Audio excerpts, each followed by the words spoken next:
Bonjour à tous, merci de nous rejoindre. L'essentiel de l'actualité de ce lundi 8 juillet. Large victoire de l'équipe nationale hier face aux Guinéens pour le compte des huitièmes de finale de la CAN 2019. Un score sans appel de 3-0 qui conforte sa position de favorite et la qualifie au quart de finale. Une liesse incroyable a suivi au coup de sifflet final. On parlera de tout cela avec notre expert de la sportive. La canicule sévit encore sur les régions du nord avec des températures dépassant parfois les 40 degrés. Un record de consommation électrique a été enregistré hier. Le délai de la cotisation des personnes exerçant une activité non salariée prolongée de 3 mois, décision du ministre du Travail. On parlera de cela dans notre édition également. Bienvenue à tous, un parcours sans faute, une technique de jeu bien maîtrisée. Hier, l'équipe nationale a brillé sur le terrain de par sa cohésion et ses belles réalisations. Son score sans appel face aux Guinéens de 3-0 a conforté sa place de favorite et se qualifie ainsi au quart de finale. Les buts marqués ont été marqués par Youssef Belaïli, Riyad Mahrez et Adem Mounès. Ils ont été inscrits par notre équipe lors de leur affrontement face à l'équipe guinéenne qui enchaîne une 4e victoire et sont la seule équipe à ne pas avoir encaissé de but dans cette CAN.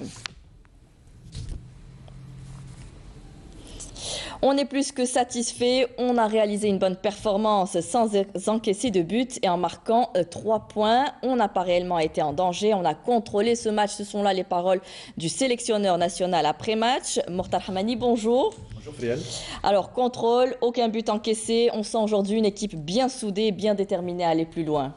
Vous parlez de détermination et vous avez raison de le dire, la détermination qui nous a accompagnés depuis le début de cette compétition, elle est palpable, elle est perceptible et on la voit, elle est présente, elle nous accompagne tout au long des rencontres. 6 buts inscrits lors du premier tour et 3 hier, donc 9 au total sans encaisser de but. Pour le moment, Jamal Belmadi est en train de réaliser un sans faute et surtout gagner un pari qui semblait un petit peu difficile à atteindre puisqu'au départ et juste après le départ de Rabah Majer, Jamal Belmadi est venu avec cette intention de décrocher le titre, mais il parle beaucoup plus d'ambition et pour le moment ça se passe bien et le résultat est là. Donc ces buts inscrits et la cohésion qu'on a repris, qu'on a pu retrouver depuis le mondial 2014. Oui, on sent une bonne maîtrise, une détermination qui va pousser les joueurs à aller encore plus loin. Je vous propose d'ailleurs d'écouter à chaud leur déclaration.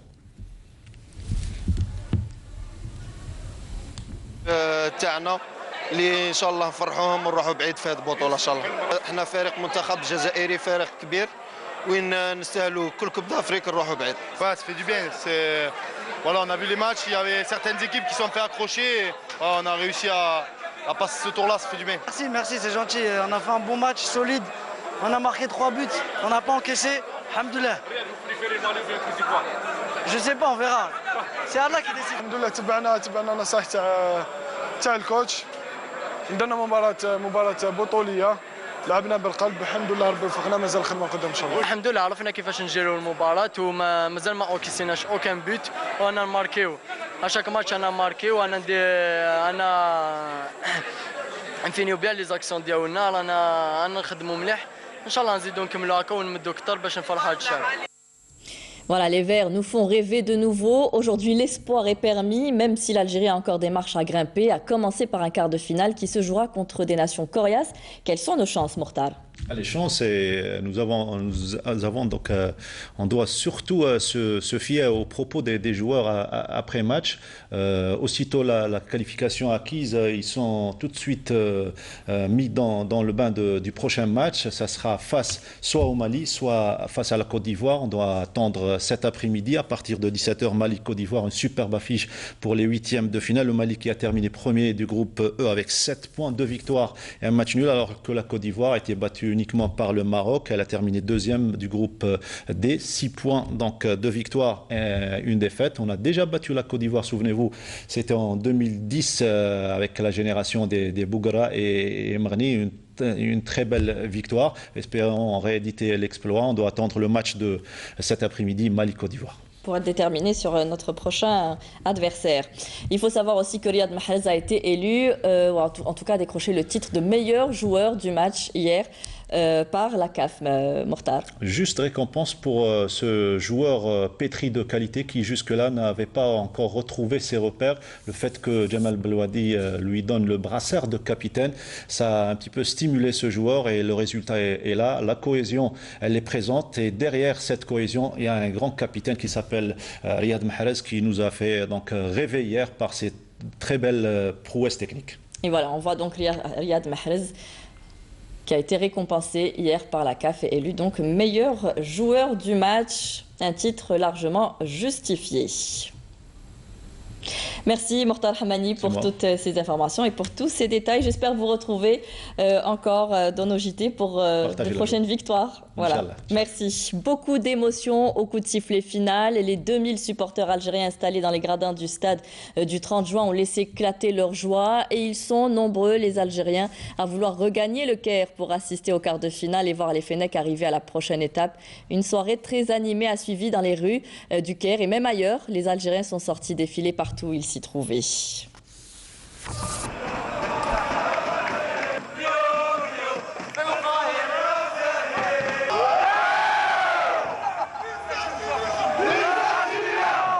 يا اخوي احنا ربحنا ان شاء الله العقوبه الربع نهائي ان شاء الله ونجيبوا لها كوب ان شاء الله من ارض الفراعنه 1 2 3 فيفا الجيري.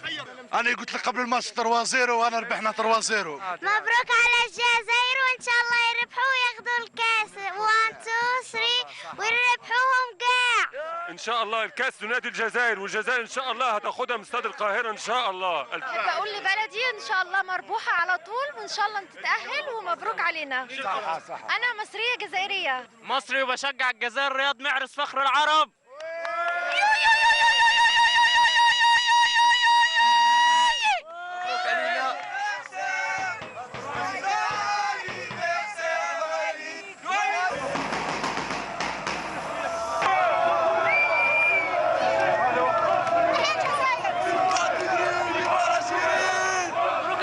وان شاء الله هلا كوب دافريك بربي ان شاء الله.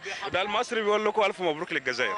تسلموا ان شاء الله. نص مصري ونص جزائري. ربحنا بثلاثه ديبلاسيت مع الفاميليا كاع ويعطيكم الصحه وبارك الله فيكم. مبروك للشعب الجزائري من اخواننا الشعب العراقي.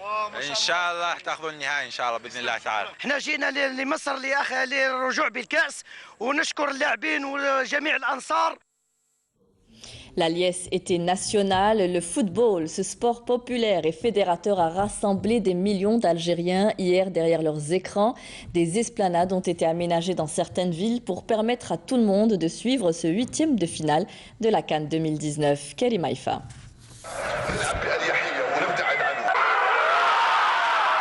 L'ambiance était à la fête devant l'écran géant de la fan zone de Ouagnouni à Alger, où plusieurs milliers d'Algérois étaient venus supporter les Verts lors de ce match historique, avec à la clé la qualification de la sélection nationale au quart de finale de la CAN. C'est une très bonne équipe, on est très fiers d'eux. جبنا باش خدمنا ايكيب خدمنا دوز ايكيب ورحنا الدوزيام تور بالدوزيام تور الله فينا ان شاء الله وندو لا كوب 1 2 3 فال الجيري. اليوم فرحنا باسكو جبنا اون ايكيب تاع الشباب. جو فيليسيت بلماتي سي sa génération et je félicite aussi cette équipe nationale.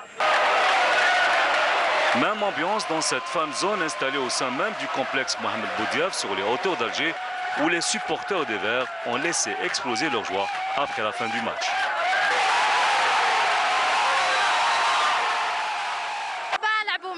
ils étaient à la hauteur وان شاء الله يكملوا هكذا. يا اخو شرفونا لعبوا مليح ماركا وربحنا وان شاء الله نروحوا لا فينال وندوها ان شاء الله.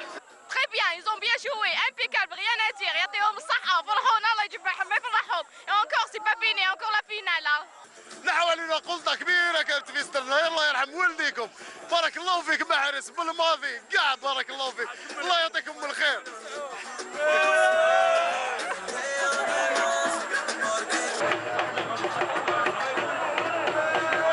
À l'ouest du pays, les Oranais n'attendaient plus que la fin du match avant d'exprimer leur joie.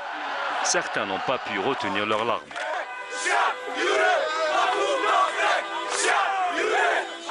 على كل حال الفريق وطني فرحنا وهذا الشعب هذا كاع فرحاني بجمال ويا جمال وان شاء الله الكاس نجيبوه هنا. وليكيب هذه ان شاء الله نروحوا بها بعيد وان شاء الله نجيبوا الكاس ويفرحوا الشعب الجزائري. وان شاء الله نروحوا بعيد وبالمهدي الله يعطيه الصحه وتحيا الجيري وان شاء الله طلبوا بدو كوب دافريك وصاي. Dans l'Est, Constantine ne dérogeait pas à la règle. Ici, pas moyen d'échapper aux klaxons et autres 1, 2, 3, viva l'Algérie. La qualification des Verts au quart de finale de la CAN était pour les supporters une évidence.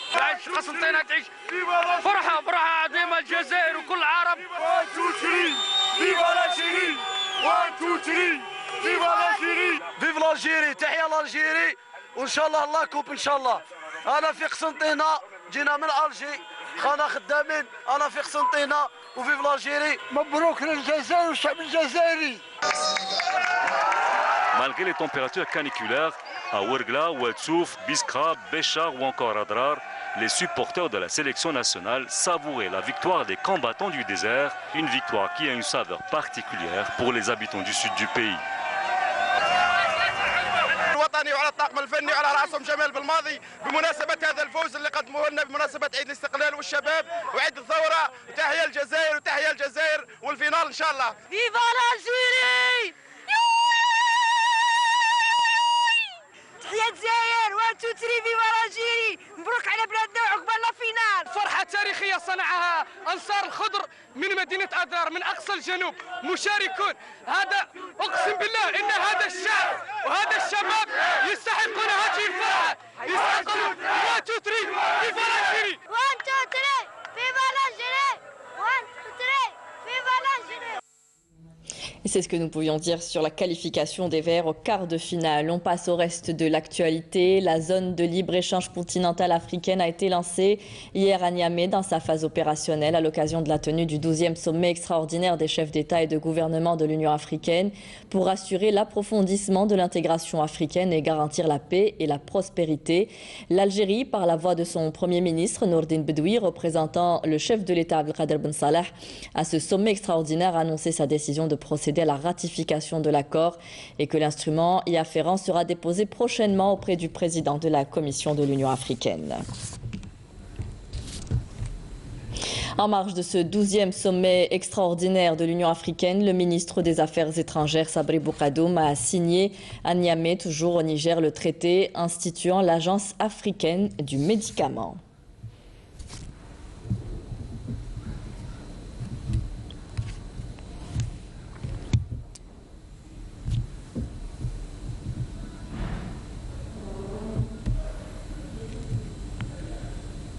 En justice, Saïd Barket, ancien ministre de la Solidarité nationale, a comparu ce matin devant le juge enquêteur près la Cour suprême au lendemain de la comparution de Djamel Ould Abbès qui a été, lui, mis sous mandat de dépôt et transféré à la prison d'Al-Harrach. Saïd Barket est poursuivi pour abus de fonction, falsification de documents officiels, de conclusion de marché contraire à la législation et de dilapidation de deniers publics.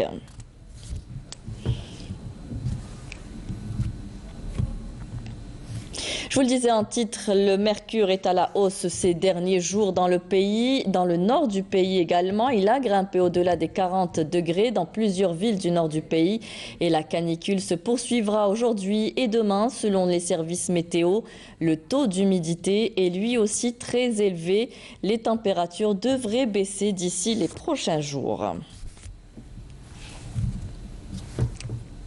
Cette canicule a d'ailleurs eu un impact sur la consommation énergétique. Un nouveau record a été enregistré hier, estimé à 15 000 mégawatts. Le ministre de l'énergie, Mohamed Arkab, a rappelé l'importance d'aller vers un nouveau mode de consommation et à rationaliser la consommation d'électricité dont la production dépend du gaz. Menel Boutouaba. La consommation d'énergie électrique en Algérie a enregistré hier un nouveau record à 15 000 mégawatts selon les données de l'opérateur du système électrique national, filiale du groupe Sonalgaz. Une hausse de 10% par rapport à 2018. Un record dû aux températures très élevées ressenties dans l'ensemble du pays, ce qui a conduit à un fort recours à la climatisation. Au cours de sa visite au siège de l'opérateur à Alger, le ministre de l'énergie a rappelé que Sonalgaz avait réalisé un plan d'investissement permettant de faire face à ces niveaux élevés de consommation. La puissance installée, il y a 20 000 mégawatts. La puissance installée est de 20 000 MW. Elle couvre totalement la demande. La puissance mobilisable, comme vous l'avez vu tout à l'heure, est de 17 000 MW par rapport à la puissance installée qui est nettement supérieure. Donc il y a un surplus de production. Mais qui dit surplus ne signifie pas qu'il faille consommer plus. Nous avons aussi un surplus en matière de transport avec 30 000 km de lignes moyennes et haute tension, 345 transformateurs à travers le territoire national, 180 000 km de câbles de distribution et 21 000 km de lignes de transport de gaz. Le message qu'on doit passer, c'est qu'il faut maintenant. On est en train de consommer. Vous avez regardé, vous avez examiné avec nous que depuis le mois de juin, on est passé de 9 000 mégawatts, de 10 000 mégawatts, 11 000 mégawatts, et puis on est passé directement à 15 000 mégawatts. C'est un phénomène exceptionnel. Exceptionnel. Exceptionnel de par le niveau de température, et exceptionnel aussi par une hausse homogène. Ce qui signifie qu'à travers tout le territoire national, les températures sont élevées du nord au sud et d'est en ouest, et notamment au nord du pays avec un ressenti plus important dû au taux d'humidité très élevé. À noter que le niveau de production électrique a atteint samedi plus de 16 000 MW, soit une réserve de près de 2 000 MW en calculant la différence entre la consommation et la puissance disponible. L'OS constate par ailleurs que la consommation durant le jour est nettement supérieure à celle de la nuit, ce qui n'existe nulle part ailleurs dans le monde et qui explique l'impact de la chaleur dans le modèle de consommation. Au cours de sa visite, le ministre a appelé à rationaliser la consommation de l'électricité, dont la production dépend du gaz. Ceci implique une consommation utile et rationnelle. Il ne faut plus consommer pour consommer. Le confort, oui, mais un confort et un bien-être rationnel. Bien sûr que les climatiseurs sont nécessaires dans un foyer, mais réglés à des températures raisonnables. Concernant ses prévisions pour cet été, l'opérateur du système électrique s'attend à de nouveaux pics pouvant atteindre 15 600 MW durant les semaines à venir, au cas où les conditions climatiques actuelles perdurent. Le délai de la cotisation des personnes exerçant une activité non salariée préalablement fixé au 30 juin de l'année en cours a été prolongé de 3 mois, annonce faite hier par le ministre du Travail, de l'Emploi et de la Sécurité sociale. Tidjani Hedem Hassan justifie cette décision à la conjoncture économique actuelle. Camélia Melal. Moderniser les petites entreprises et promouvoir l'entrepreneuriat au service du développement. C'est ce qu'aspire le ministère du Travail, de l'Emploi et de la Sécurité sociale à travers l'encouragement des jeunes porteurs de projets. Nous invitons les jeunes porteurs de diplômes et ceux ayant des compétences professionnelles à intégrer le monde de l'entrepreneuriat pour bénéficier de tous les avantages et les facilitations accordées par les organismes publics, et ce dans le but de moderniser les petites entreprises.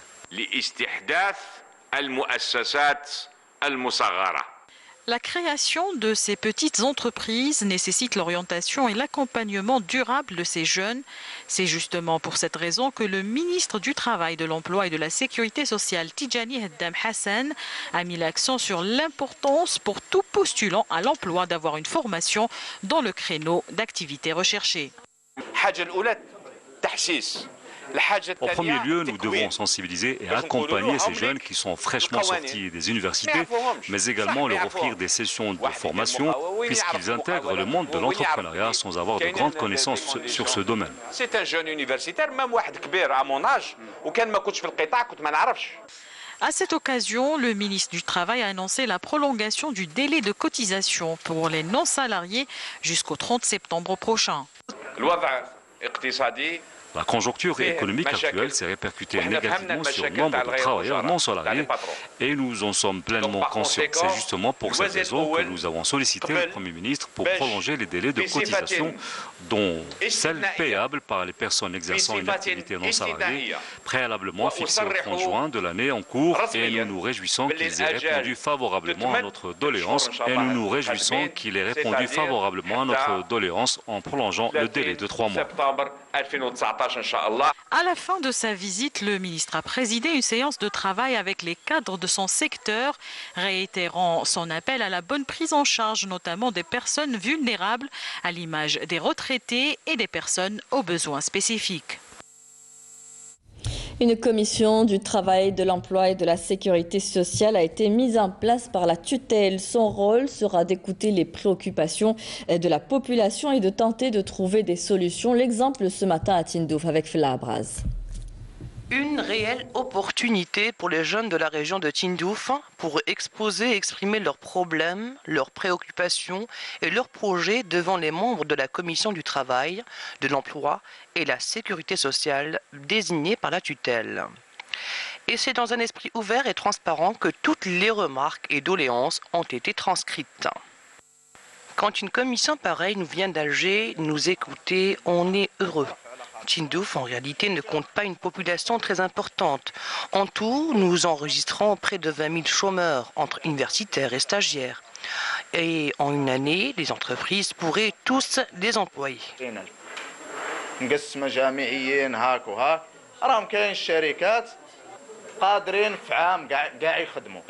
Il y a trop de chômeurs à Tindouf. Il faudrait qu'il y ait plus d'entreprises pour offrir des postes d'emploi. Aujourd'hui, on a trouvé nos noms inscrits pour recrutement dans une entreprise et ce après une année d'attente. On a souffert.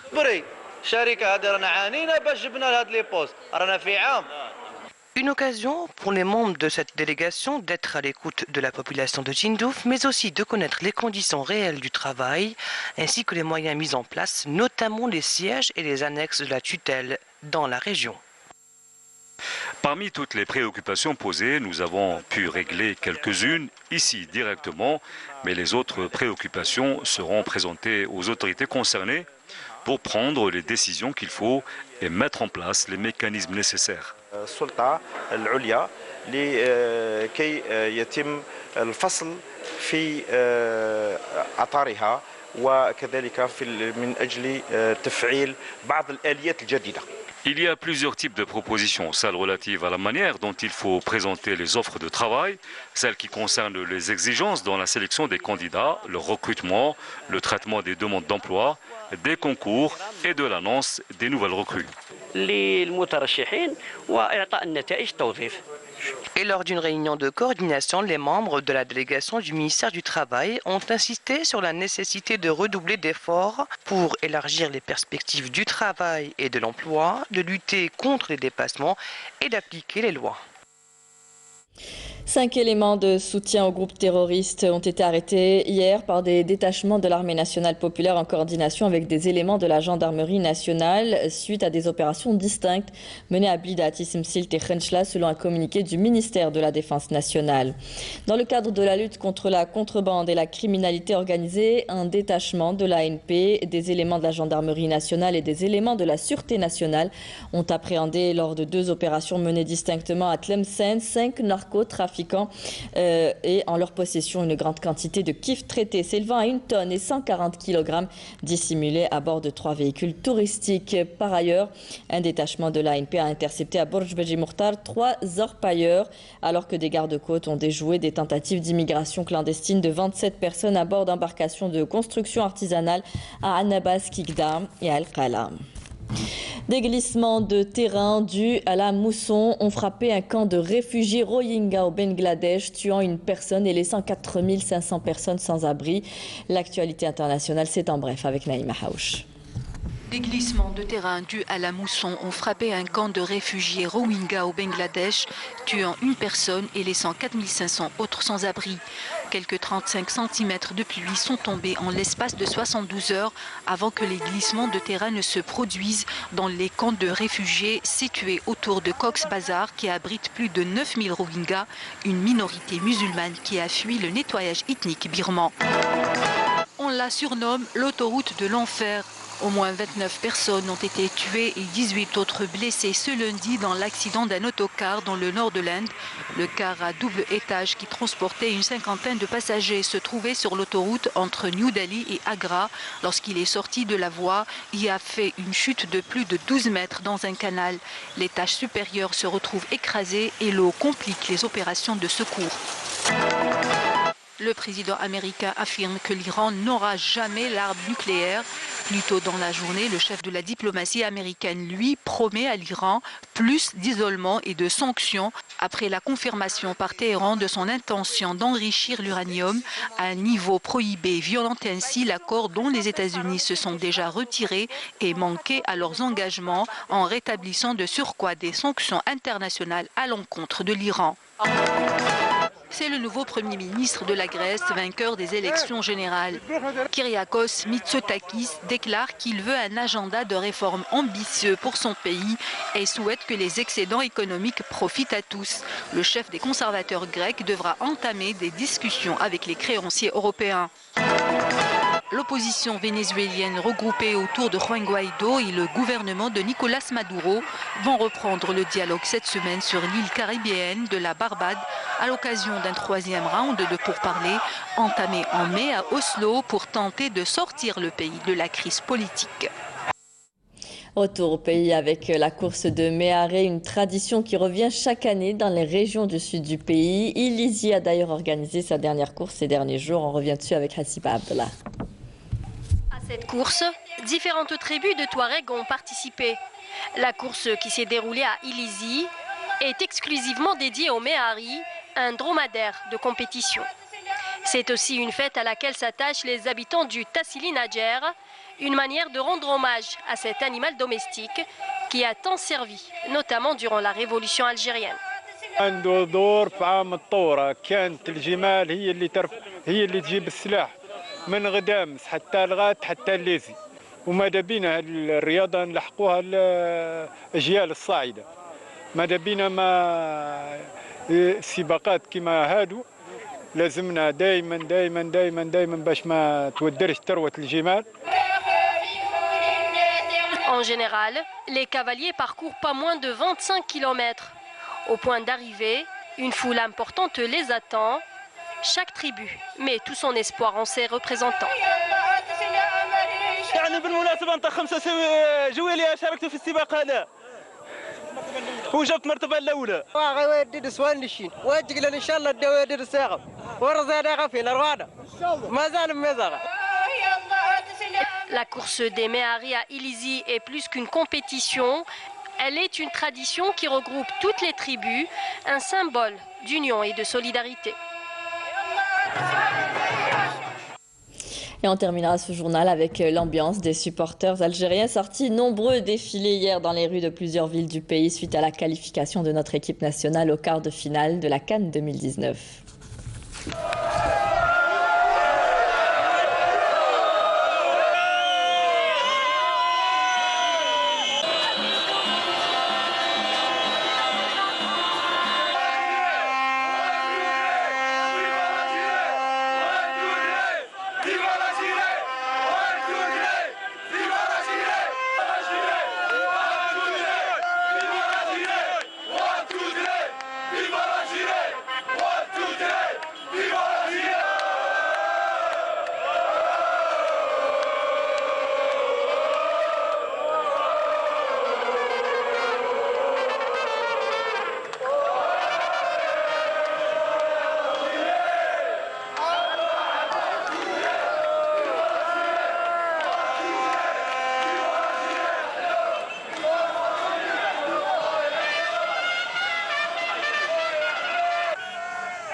C'est la fin de ce journal. Merci à vous tous de nous avoir suivis. Vous pouvez revoir tous nos programmes sur les adresses qui s'affichent en bas de votre écran. Tout de suite, le point météo avec Amel Laribi. Rendez-vous ce soir avec Amina Zafouf pour le journal à 19h. Très bonne journée à tous. Au revoir.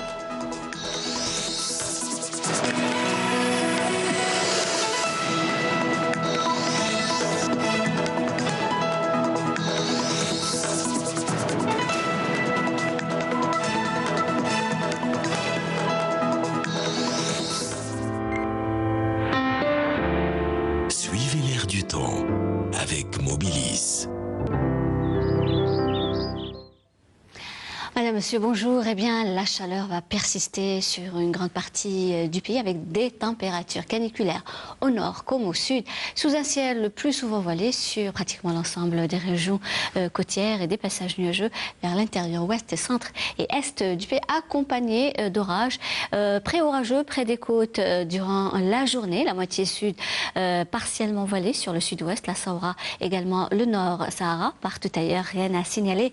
Le soleil va prédominer. Pour cet après-midi, un temps dégagé à partiellement voilé près des côtes ouest avec toutefois un temps pré-orageux durant la journée. Sur les côtes centre et est, eh bien, le ciel restera le plus souvent voilé et pré-orageux durant l'après-midi. Partiellement voilé à localement nuageux sur les hauts plateaux de l'ouest, le centre, également l'est du pays avec développement de foyers orageux pouvant occasionner quelques pluies locales durant l'après-midi. Au sud, vers le sud-ouest, la Sahara, le nord Sahara où le ciel restera le plus souvent voilé avec une faible tendance orageuse sur le nord Sahara. Ailleurs, le soleil sera au rendez-vous vers l'extrême sud, le Sahara central, les oasis, le Sahara oriental, le Hégard et le Tassili avec quelques soulèvements de sable sur les hauts plateaux de l'ouest et de fréquents soulèvements de sable sur le sud-ouest, le Sahara central, le nord Sahara, les oasis, également le Sahara oriental et le Sahara central. Les températures, l'après-midi, eh bien, elles seront caniculaires. Le maximum 44 degrés du côté de Msila, 42 degrés vers Sétif, Galma, 40 degrés à Tizi Ouzou, 38 à Alger, 36 degrés à Annaba, 34 à Oran, 30 degrés du côté de Tlemcen, 36 à Albayet, 38 degrés Djelfa, Batna, au sud 45 degrés vers Biskra, 44 Gardaya, 43 vers Béchar, Tindouf, 44 vers l'extrême sud, 38 Tamanrasset, Janet, 46 à Ain Salah et enfin le maximum 47 degrés à Adrar, Hassim Soud, Ouargla. Les minimales durant cette soirée, eh bien, elles seront comprises près des côtes entre 21 et 23 degrés et varieront entre 20 et 26 degrés vers les régions intérieures. Au sud, 28 à 33 degrés de la Sahara vers les oasis, 33 également Hassim Soud, Ouargla, 23 Tindou, 29 vers l'extrême sud, 24 le Hégard et le Tassili et enfin entre 31 et 33 degrés au Sahara central. Et comme toujours, on termine ce bulletin avec l'éphéméride. Pour aujourd'hui, lundi 8 juillet, le soleil se couchera vers 20h10. Et pour davantage d'informations, vous avez les sites de Météo Algérie et vous pourrez suivre ce bulletin sur YouTube. Passez une excellente après-midi sur Canal Algérie et à ce soir.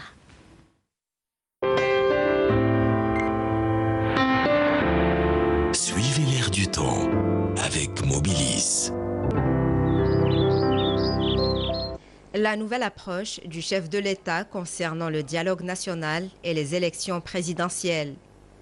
Les participants au dialogue auront la liberté de discuter et de débattre des conditions à réunir pour garantir la crédibilité du scrutin et aborder l'ensemble des aspects législatifs, réglementaires et organisationnels de cette élection, y compris le déroulement du calendrier électoral ainsi que les mécanismes de son contrôle et de sa supervision.